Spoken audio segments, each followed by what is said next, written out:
ये कहानी एक ऐसी दुनिया के बारे में है जहां मरने के बाद भी लोग अपनी फैमिली के साथ कांटेक्ट में रह सकते हैं और उनसे बात कर सकते हैं ताकि वे अलोन फील ना करें। अब ये सब कैसे पॉसिबल होता है, आइए जानते हैं। कहानी की शुरुआत बेली नाम की एक लड़की से होती है जो एयरपोर्ट पर अपनी फ्लाइट का वेट कर रही थी। उसके पास बैठे एक आदमी ने उससे पूछा, क्या तुम वहाँ अपनी फैमिली के पास जा रही हो? जिस पर बेली कहती है, मैं वहाँ वर्क के लिए जा रही हूँ, मेरी बेटी यहाँ मेरी मॉम के साथ रहती है। वो आदमी पूछता है कि तुम वहाँ कितने टाइम के लिए जा रही हो? तो बेली बताती है कि वो 3 मंथ्स के लिए जा रही है। तभी फ्लाइट अनाउंसमेंट होती है और बेली प्लेन में चली जाती है। एक लड़की जंक अपने अपार्टमेंट में सो रही थी। तभी उसे उसके स्पेस में गए हुए बॉयफ्रेंड टाई की कॉल आती है, जो उसे वेकअप करने के लिए कहता है क्योंकि जंक को काम पर जाना था। टाई रोजाना जंक को इसी तरह सुबह कॉल करके उठाता था क्योंकि जंक एक एयर हॉस्टेस थी और अपने काम पर ऑन टाइम पहुंचने के लिए उसने टाई से कहा था कि उसे रोज जगा दिया करे। जंक जल्दी से रेडी होकर घर से निकलती है, लेकिन जाने से पहले वो टाई से कहती है, कल मुझे थोड़ा जल्दी उठाना। आगे हम हैरी को देखते हैं जो एक लड़के के साथ रेस्टोरेंट में बैठी थी। तभी उसे अपनी मॉम की कॉल आती है। हैरी अपनी मॉम को टीज करने के लिए कहती है, मैं किसी को डेट कर रही हूँ। उसकी मॉम उस लड़के के बारे में पूछती है तो हैरी के साथ बैठा लड़का कॉल पर सामने आकर उसकी मॉम को हेलो कहता है, जिससे मॉम को लगता है कि यही उसका बॉयफ्रेंड है। हैरी कॉल कट कर देती है और फिर वे दोनों रेस्टोरेंट से बाहर निकलने लगते हैं। वो लड़का हैरी से पूछता है, क्या मैं तुम्हारा फेक बॉयफ्रेंड बनकर तुम्हारी मदद कर सकता हूँ? तो हैरी मान जाती है। रात को डिनर करते हुए वे दोनों हैरी के मॉम डैड से वीडियो कॉल पर बात करते हैं और वो लड़का अपना नाम हायन बताता है। हैरी के डैड हायन से उसकी फैमिली बैकग्राउंड के बारे में पूछते हैं। हैरी के पेरेंट्स खुश थे कि उसे आखिरकार कोई लड़का पसंद आ गया, लेकिन वे नहीं जानते थे कि रियलिटी क्या है। बेली अपनी बेटी से वीडियो कॉल पर बात कर रही थी जब अचानक उसके एक कॉलीग ने सबको आवाज़ दी क्योंकि उसे कुछ मिला था। बेली जल्दी में कॉल बंद करके जाने लगती है, लेकिन तभी उसे एक फ्लैशबैक आता है। एक बार वो ऑफिस में काम कर रही थी और उसे उसकी बेटी की कॉल आई, तो बेली ने उसकी बात सुनने के बजाय कह दिया, actually I am busy right now, बाद में बात करूंगी। प्रेजेंट में ये याद आते ही बेली को रियलाइज होता है कि वो अपने काम की वजह से अपनी बेटी को हमेशा इग्नोर कर देती है। इसलिए वो वापस अपनी बेटी को कॉल करके उसे सॉरी कहती है। जंक हॉस्पिटल जाती है जहां टाई एडमिट था, जिसे ब्रेन हेमरेज हुआ था। जंक डॉक्टर से बात करती है तो डॉक्टर बताते हैं कि इस वजह से टाई को अपनी डेली लाइफ में कुछ प्रॉब्लम्स फेस करनी पड़ेंगी, इसलिए तुम्हें उसकी मदद करनी होगी। कुछ देर बाद जंक टाई को लेकर अपने घर चली जाती है। अगली सुबह टाई जंक के लिए ब्रेकफास्ट बनाता है। इसी बीच वो गर्म पानी की केतली उठाकर अपने हाथ पर डालने लगता है। ये देख जंक तुरंत उसका हाथ पकड़ लेती है। जंक को अब डॉक्टर की बात समझ आ गई थी कि टाई डेली लाइफ में अकेले सर्वाइव नहीं कर सकता। दूसरी तरफ बेली अपनी बेटी को कॉल करती है, लेकिन वो सो चुकी थी। बेली की मॉम कॉल काटने लगती हैं तो बेली उन्हें रोक देती है और अपनी बेटी का ख्याल रखने के लिए थैंक्स कहती है, लेकिन उसकी मॉम कोई जवाब नहीं देती। बेली अपनी मॉम को एक चीज़ दिखाती है और पूछती है, क्या मैं आपके लिए ये गिफ्ट ला सकती हूँ? तो उसकी मॉम कहती है, मुझे कुछ नहीं चाहिए, और फिर वो बेली की बात सुने बिना कॉल डिस्कनेक्ट कर देती हैं, जैसे वो उससे बहुत अपसेट हों। अगले दिन बेली एक मार्केट में घूम रही थी जब उसे वही आदमी पीछे से आवाज़ देता है जो उसे एयरपोर्ट पर मिला था। बेली उससे कहती है, मुझे ऐसा लग रहा है कि मेरी मॉम मुझसे कुछ हाइड कर रही हैं।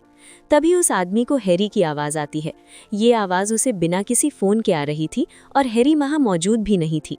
हैरी उसे संग कहकर बुलाती है तो संग बाथरूम का बहाना बनाकर एक रूम में जाता है और एक स्क्रीन के सामने खड़े होकर हैरी से बात करता है।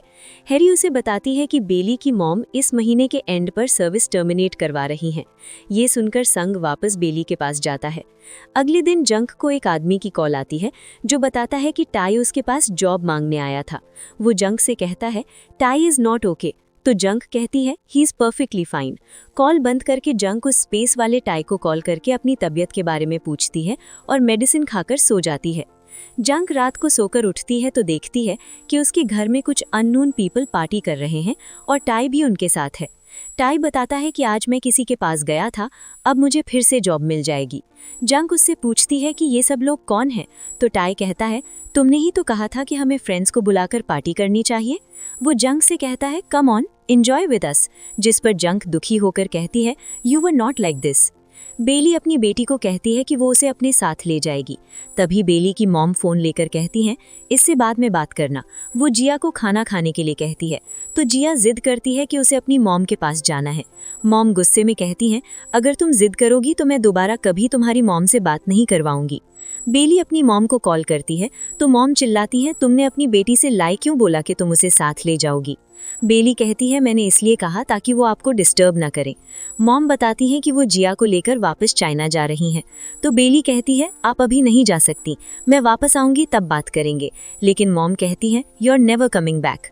जंग टाई की वजह से बहुत स्ट्रेस थी, इसलिए वो डॉक्टर के पास जाती है और बताती है कि टाई बहुत बदल गया है। डॉक्टर कहती है, टाई अभी कोमा से उठा है, उसे रिकवर होने में टाइम लगेगा। अगले दिन जंग जल्दी में अपना फ़ोन घर भूल जाती है। उसके जाने के बाद फ़ोन पर कॉल आती है तो टाई फ़ोन उठाकर देखता है। तभी जंग वापस आती है और अपना फ़ोन उसके हाथ में देखकर चिल्लाती है, तुम मेरा मोबाइल क्यों चेक कर रहे थे। टाई सॉरी कहता है लेकिन जंग वहाँ से चली जाती है। जैसे ही वो बाहर आती है उसे स्पेस वाले टाई की कॉल आती है। रात को जब जंग घर लौटती है तो देखती है कि उसके अपार्टमेंट में आग लग गई थी। सीसीटीवी फुटेज से पता चलता है कि आग टाई के रूम से शुरू हुई थी। इन्वेस्टिगेशन के दौरान ऑफिसर जंग से पूछता है, क्या उसे टाई के बिहेवियर में कोई बदलाव दिखा। जंग मना कर देती है। चूंकि अपार्टमेंट तबाह हो गया था, वे दोनों सड़क पर घूमने लगते हैं। जंग पूछती है, क्या तुम खाना बना रहे थे। तो टाई कहता है, मैंने आग नहीं लगाई। टाई जंग से घूमने चलने को कहता है तो जंग कहती है, मेरी कल बार्सिलोना की फ्लाइट है। बार्सिलोना जंग की फेवरेट प्लेस थी। टाई कहता है, फिर तो तुम बहुत खुश होगी। जिस पर जंग चिल्लाकर कहती है, there is no happiness left in my life. Harry जो वंडरलैंड की एजेंट थी, वो एक लड़के को कॉल करके बताती है कि वे उसकी ग्रैंडमा की सर्विस कैंसिल नहीं करेंगे।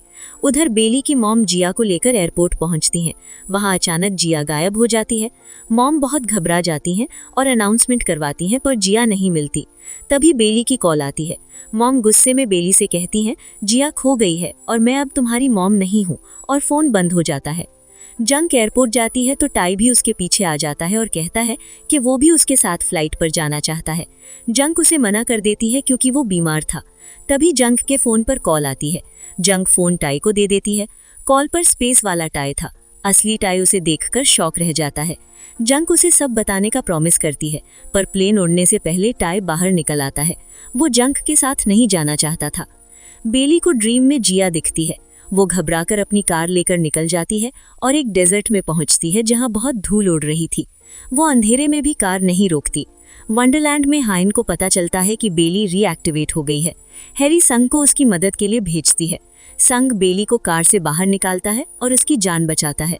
हाइन कहता है कि हमें बेली का डेटा डिलीट करना होगा, वरना पूरा सिस्टम क्रैश हो जाएगा। हैरी उसकी मदद करने के लिए नेटवर्क ओपन रखती है। अगले सीन में बेली एयरपोर्ट पर जिया को ढूंढ रही है। वहां टाई भी बैठा था। बेली उसे कॉल करके जिया को रोकने के लिए कहती है। टाई जिया को एक एक्सीडेंट से बचा लेता है। तभी बेली की मॉम आती है। जिया जिद करती है कि उसे मॉम से बात करनी है। मॉम फोन जिया को दे देती है।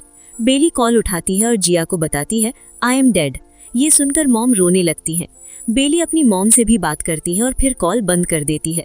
वंडरलैंड का सिस्टम रिस्टोर हो जाता है। जंग हैरी को कॉल करके कहती है कि वो सर्विस डीएक्टिवेट करना चाहती है क्योंकि असली टाई अब कोमा से बाहर है।